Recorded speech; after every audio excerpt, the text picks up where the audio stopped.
പ്രധാനമന്ത്രി നരേന്ദ്രമോദി ഇന്ന് തിരുവനന്തപുരത്തെത്തുകയാണ്. പുത്തരിക്കണ്ടം മൈതാനത്ത് നടക്കുന്ന പരിപാടിയിൽ അമൃത് ഭാരത് ട്രെയിനുകളുടെ ഫ്ളാഗ് ഓഫും വിവിധ പദ്ധതികളുടെ ഉദ്ഘാടനവും പ്രധാനമന്ത്രി നിർവഹിക്കും. കേരളത്തിലുള്ള അതിവേഗ റെയിൽപാത പ്രഖ്യാപിക്കുമെന്നാണ് പ്രതീക്ഷിക്കുന്നത്. ഔദ്യോഗിക പരിപാടിക്ക് ശേഷം തിരുവനന്തപുരം നഗരത്തിനായുള്ള BJPയുടെ വികസന നയരേഖ മോദി പുറത്തിറക്കും. പുത്തരിക്കണ്ടം മൈതാനത്ത് തന്നെ ചേരുന്ന സമ്മേളനത്തിൽ 25,000 പേരെ പങ്കെടുപ്പിക്കാനാണ് BJPയുടെ ശ്രമം. വിമാനത്താവളത്തിൽ നിന്ന് പുത്തരിക്കണ്ടം മൈതാനത്തേക്കുള്ള മോദിയുടെ യാത്ര വൻ റോഡ് ഷോയാക്കി മാറ്റാനാണ് പാർട്ടി തീരുമാനം. മോദിയുടെ വരവോടെ BJPയുടെ തെരഞ്ഞെടുപ്പ് പ്രചാരണത്തിനും ഔദ്യോഗിക തുടക്കമാവുകയാണ്. VV വിനോദ്, സാരംഗ് സുധാകരൻ എന്നിവർ ചേരുകയാണ്. വിവരങ്ങളുമായി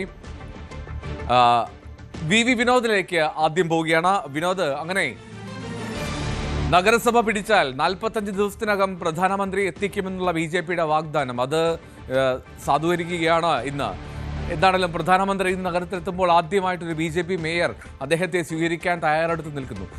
ആദ്യം ഇന്നത്തെ പ്രധാനമന്ത്രിയുടെ പ്രധാനപ്പെട്ട പരിപാടികൾ എന്തൊക്കെയെന്ന് ഒന്ന് സൂചിപ്പിക്കും.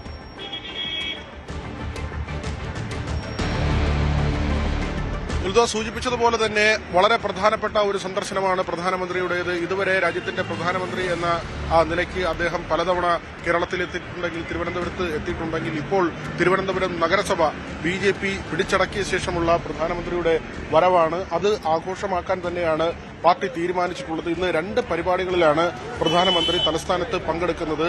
പുത്തരിക്കണ്ടം മൈതാനത്ത് വെച്ചാണ് ഈ 2 പരിപാടികളും. ഒന്ന് റെയിൽവേയുടെ പരിപാടിയാണ്. കേരളത്തിന് അനുവദിച്ച 4 ട്രെയിനുകളും തമിഴ്നാടിന് അനുവദിച്ച 2 ട്രെയിനുകളും ഉൾപ്പെടെ പുതുതായി അനുവദിച്ച തീവണ്ടികളാണ്. ഈ 2 ട്രെയിനുകളും ഉൾപ്പെടെ 6 ട്രെയിനുകളുടെ ഫ്ളാഗ് ഓഫ് ഇന്ന് പ്രധാനമന്ത്രി തലസ്ഥാനത്ത് നിർവഹിക്കും. അതോടൊപ്പം തന്നെയാണ് ഏവരും ഉറ്റുനോക്കുന്ന BJPയുടെ പൊതുസമ്മേളനം. ജനപ്രതിനിധികളടക്കമുള്ള ഈ കഴിഞ്ഞ തദ്ദേശ തെരഞ്ഞെടുപ്പിൽ വിജയിച്ച ജനപ്രതിനിധികളെല്ലാം ഉൾപ്പെടുത്തിക്കൊണ്ടുള്ള ഒരു പരിപാടിയാണ്. തെക്കൻ ജില്ലകളിൽ നിന്നുള്ള ജനപ്രതിനിധികളാണ് പ്രധാനമായും ഇന്നത്തെ ഈ പരിപാടിയിൽ പങ്കെടുക്കുന്നത്. അതിൽ തന്നെ ശ്രദ്ധേയമായ പോകുന്നത് പ്രധാനമന്ത്രി ഇന്ന് നടത്തുന്ന പ്രഖ്യാപനങ്ങൾ എന്ത് എന്നത് തന്നെയാണ്. അതിൽ ഏറ്റവും പ്രധാനപ്പെട്ടതായി നമുക്ക് പറയാൻ കഴിയുന്നത് ബൃഹത് പദ്ധതികളാണ്. അതിൽ തിരുവനന്തപുരത്തിന്റെ മുഖച്ഛായ തന്നെ മാറ്റുന്ന തരത്തിലുള്ള കാര്യങ്ങൾ ഉണ്ടാകും എന്ന ഒരു സൂചന ഇതിനകം തന്നെ BJP നേതൃത്വം നൽകുന്നുണ്ട്. അതോടൊപ്പം തന്നെ കേരളത്തിന് തന്നെ ചിലപ്പോൾ ഗുണകരമായി മാറുന്ന ആ തരത്തിലുള്ള പ്രഖ്യാപനം, അതായത് അതിവേഗ റെയിൽപാത ഉൾപ്പെടെയുള്ള കാര്യങ്ങൾ, വിഴിഞ്ഞം തുറമുഖവുമായി ബന്ധപ്പെട്ട ചില പ്രഖ്യാപനങ്ങൾ, തിരുവനന്തപുരം നഗരത്തിന് വേണ്ടിയുള്ള ചില പ്രഖ്യാപനങ്ങൾ, ഇതെല്ലാം തന്നെ പ്രധാനമന്ത്രിയുടെ ഭാഗത്തു നിന്നുണ്ടാകുമെന്ന ഒരു സൂചന വരുന്നുണ്ട്. നേരത്തെ തന്നെ ഒരു കൃത്യമായ മാസ്റ്റർ പ്ലാനോടുകൂടിയാണ് BJP മുന്നോട്ട് പോകുന്നത്. തെരഞ്ഞെടുപ്പ് സമയത്ത് തന്നെ മുന്നോട്ട് വെച്ച അജണ്ടയിൽ പ്രധാനപ്പെട്ടത് ഈ കുടിവെള്ള വിതരണം, തെരുവുനായ ശല്യം പരിഹരിക്കുക, മാലിന്യ സംസ്കരണം, അത്തരത്തിലുള്ള കാര്യങ്ങളുണ്ട്. അങ്ങനെ തിരുവനന്തപുരം നഗരസഭയെ മാത്രം ബാധിക്കുന്ന പ്രഖ്യാപനങ്ങളിലേക്ക് പ്രധാനമന്ത്രി പോകുമോ? അങ്ങനെ ചെറിയ മൈക്രോ സെൻസിലുള്ള അല്ലെങ്കിൽ തിരുവനന്തപുരം നഗരവുമായി ബന്ധപ്പെട്ട ചില പദ്ധതികൾ, അതിന്റെ പ്രഖ്യാപനത്തിലേക്ക് പോകുമോ? അതല്ല ബൃഹത് പദ്ധതികളായിരിക്കുമോ പ്രധാനമന്ത്രി പ്രഖ്യാപിക്കുക?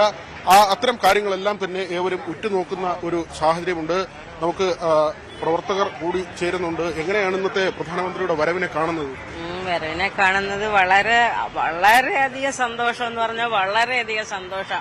ഞങ്ങളുടെ പ്രൈം മിനിസ്റ്റർ ഇവിടെ വരുന്നതില് ഭയങ്കര സന്തോഷം എന്ന് വെച്ചാൽ അദ്ദേഹം വാഗ്ദാനങ്ങൾ കൊടുക്കാറില്ല, വാഗ്ദാനങ്ങൾ ചെയ്ത് കാണിക്കുകയേ ഉള്ളൂ കാര്യങ്ങളെല്ലാം. തിരുവനന്തപുരത്തിന് വേണ്ടി പ്രത്യേകം പ്രഖ്യാപനങ്ങൾ ഉണ്ടാകുമെന്നുള്ളത് നമ്മൾ മനസ്സിലാക്കുന്നു. ഉറപ്പാണ് 100% ഞങ്ങൾക്ക് ഉറപ്പാണ്, ജനങ്ങൾക്ക് ഉറപ്പാണ്. ഉറപ്പ് കൊടുത്തിട്ടുണ്ട് അദ്ദേഹം. ശരി, നമുക്ക് അത് തന്നെ അതാണ് ഞാൻ അതിലാണ്. വളരെ രാവിലെ തന്നെ വന്നിട്ടുണ്ട് പ്രധാനമന്ത്രി പങ്കെടുക്കുന്ന പരിപാടി. അദ്ദേഹം എത്തുന്നത് തന്നെ 10 മണിക്കാണ്. രാവിലെ എത്തിയിട്ടുണ്ട്. എല്ലാം നമുക്ക് അതാണ് സന്തോഷം. എനിക്ക് അതാണ് ഏറ്റവും വലുത്. നമ്മുടെ പ്രധാനമന്ത്രി ഇവിടെ വരുന്നത് നമ്മളെ ഏരിയയിൽ നമുക്ക് ഇത് എല്ലാം വളരെ സന്തോഷമായിട്ട് നിൽക്കണം. അതാണ് നമ്മുടെ കാര്യം. എൽദോ, നമുക്ക് ഏറ്റവും പ്രധാനപ്പെട്ട മറ്റൊരു കാര്യം പറയാനുള്ളത് ഈ ട്രെയിനുകളുമായി ബന്ധപ്പെട്ടാണ്. തിരുവനന്തപുരം താമ്പരം, തിരുവനന്തപുരം ഹൈദരാബാദ്, നാഗർകോവിൽ മംഗളൂരു എന്നീ അമൃത് ഭാരത് ട്രെയിനുകളാണ് കേരളത്തിന് അനുവദിച്ചിട്ടുള്ളത്, പുതുതായി അനുവദിച്ചിട്ടുള്ളത്. അതോടൊപ്പം തന്നെ ഗുരുവായൂർ തൃശൂർ പാസഞ്ചർ, അതിന്റെ ഉദ്ഘാടനവും ഇന്ന് നടക്കും, ഫ്ളാഗ് ഓഫും ഇന്ന് നടക്കും. നാഗർകോവിൽ, ചർലാപ്പള്ളി, കോയമ്പത്തൂർ, ധൻബാദ് അമൃത് ഭാരത് എക്സ്പ്രസുകൾ, ഇതാണ് തമിഴ്നാടിന് അനുവദിച്ചിട്ടുള്ളത്. അങ്ങനെ ആകെ 6 ട്രെയിനുകളാണ്. ഈ 6 ട്രെയിനുകളുടെ ഫ്ളാഗ് ഓഫാണ് പ്രധാനമന്ത്രി നിർവഹിക്കുന്നത്. നമുക്കറിയാം ഈ റെയിൽവേയുമായി ബന്ധപ്പെട്ട് കേരളത്തിൽ പ്രത്യേകിച്ച് തിരുവനന്തപുരത്ത് ഉണ്ടായിട്ടുള്ള ഒരു മാറ്റം. നേരത്തെ ഒ രാജഗോപാൽ കേന്ദ്ര റെയിൽവേ സഹമന്ത്രിയായിരുന്ന സമയത്ത് ട്രെയിനുകളുടെ കാര്യത്തിൽ വലിയ മാറ്റമുണ്ടായി. കൂടുതൽ ട്രെയിനുകൾ കേരളത്തിലേക്ക് എത്തുന്ന ഒരു സാഹചര്യം ഉണ്ടായിരുന്നു. പിന്നീട് അദ്ദേഹം നേമത്ത് വിജയിക്കുന്ന നിലയുണ്ടായി. അദ്ദേഹം പാർലമെന്റ് തെരഞ്ഞെടുപ്പിൽ മത്സരിക്കുമ്പോൾ ചെറിയ വോട്ടുകൾക്കാണ് അദ്ദേഹത്തിന് വിജയം നഷ്ടമായത്. അങ്ങനെ ഈ തീവണ്ടിയുമായി ബന്ധപ്പെട്ട് ട്രെയിനുകളുടെ പ്രഖ്യാപനങ്ങളുമായി ബന്ധപ്പെട്ട് വലിയ ചലനം ബിജെപിക്ക് സൃഷ്ടിക്കാൻ മുൻപ് കഴിഞ്ഞിട്ടുണ്ട്. അതൊരു ചരിത്രമാണ്. ഏതാണ്ട് ആ നിലയ്ക്ക് തന്നെയാണ് ഇപ്പോൾ വന്ദേ ഭാരത് ട്രെയിനുകൾ 2 വന്ദേ ഭാരത് ട്രെയിനുകൾ പ്രഖ്യാപിച്ചപ്പോൾ വലിയ കയ്യടിയോടുകൂടിയാണ് കേരളം അതിനെ സ്വീകരിച്ചത്. ബിജെപിക്ക് വലിയ മേൽക്കൈ ഉണ്ടാക്കി കൊടുത്തു. സുരേഷ് ഗോപിയൊക്കെ തൃശൂർ ജയിക്കുന്നതിന് തൊട്ടു മുൻപ് ഈ വന്ദേ ഭാരതിന്റെയൊക്കെ കടന്നുവരവ് വലിയ മെച്ചമുണ്ടാക്കിയിരുന്നു ബിജെപിക്ക്. ഇപ്പോൾ വന്ദേ ഭാരത് സ്ലീപ്പർ വരുമ്പോൾ അതിലും കേരളത്തിന് പ്രത്യേക പരിഗണനയുണ്ട്. പുതിയ ട്രെയിനുകളും കേരളത്തിലേക്ക് എത്തുകയാണ്. അങ്ങനെ ട്രെയിനുകളുടെ ഫ്ളാഗ് ഓഫ് അത് വളരെ പ്രധാനപ്പെട്ട ഒരു കാര്യമായി കാണണം. മറ്റൊന്ന് നമ്മൾ പറഞ്ഞതുപോലെ തന്നെ 45 ദിവസത്തിനുള്ളിൽ പ്രധാനമന്ത്രി തലസ്ഥാനത്ത് എത്തുമെന്ന ഒരു പ്രഖ്യാപനമാണ് ബിജെപി നടത്തിയിരുന്നത്. പക്ഷേ ഒരു മാസം തികയുന്നതിന് മുൻപ് തന്നെ പ്രധാനമന്ത്രി തിരുവനന്തപുരത്തേക്ക് വരികയാണ്. നേരത്തെ അമിത്ഷാ ഇവിടേക്ക് വന്നിരുന്നു. മാത്രമല്ല ബിജെപി സംബന്ധിച്ച് രാഷ്ട്രീയമായ ചില നിർണായക നീക്കങ്ങൾ നടക്കുന്ന സമയം കൂടിയാണ്. കഴിഞ്ഞ ദിവസമാണ് 2020 NDAയുമായി ചേർന്ന് സഹകരിക്കാൻ പ്രവർത്തിക്കാൻ തീരുമാനിച്ചത്. അങ്ങനെ സാബു ജേക്കബിനെ 2020 NDAയിലേക്ക് കൊണ്ടുവരാൻ കഴിഞ്ഞു എന്ന ഒരു സുപ്രധാനമായ രാഷ്ട്രീയ നീക്കം കൂടി നടന്ന ഒരു സമയത്താണ് പ്രധാനമന്ത്രി കേരളത്തിലേക്ക് എത്തുന്നത്.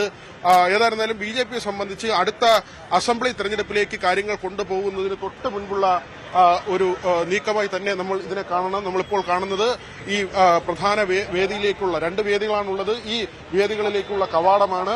ഇവിടേക്ക് ബിജെപി പ്രവർത്തകരൊക്കെ എത്തിത്തുടങ്ങിയിട്ടുണ്ട്. ഇനി പ്രധാനപ്പെട്ട നേതാക്കളെല്ലാം തന്നെ ഇവിടേക്ക് അല്പസമയത്തിനുള്ളിൽ എത്തും. ഏതായിരുന്നാലും ഈ പരിപാടി വലിയൊരു വിജയമാക്കി മാറ്റാനുള്ള എല്ലാ ഒരുക്കങ്ങളും ബിജെപി ചെയ്തു കഴിഞ്ഞിട്ടുണ്ട്. എന്തോ വിനോദ്, ഇതിൽ മറ്റൊരു പ്രധാനപ്പെട്ട കാര്യം, തെരഞ്ഞെടുപ്പ് അടുത്ത് നിൽക്കെ അതിന്റെ ഒരു സ്റ്റാർട്ടിംഗ് ഒരു പോയിന്റ് എന്നുകൂടി ഈ പ്രധാനമന്ത്രിയുടെ സന്ദർശനത്തെ വിശേഷിപ്പിക്കണമല്ലോ. കേരളത്തിന്റെ വികസനം, അതിൽ കൃത്യമായിട്ടുള്ള ഒരു ആലോചന ഞങ്ങൾ കേന്ദ്ര സർക്കാരിനുമുണ്ട് എന്നുള്ള ഒരു സന്ദേശം നൽകുക എന്നുള്ള ഒരു ലക്ഷ്യം കൂടി ഇതിനില്ലേ? കാരണം ഒരേ വേദിയിൽ തൊട്ടപ്പുറത്തും ഇപ്പുറത്തും റെയിൽവേയുടെ പരിപാടി, ഒപ്പം തന്നെ ബിജെപിയുടെ പരിപാടി. അപ്പോൾ ഇതെല്ലാം കൂടെ ചേർത്ത് വായിക്കുമ്പോൾ ഒരു രാഷ്ട്രീയ സന്ദേശം കൂടി ഇല്ലേ പ്രധാനമന്ത്രിയുടെ ഇന്നത്തെ സന്ദർശനത്തിൽ?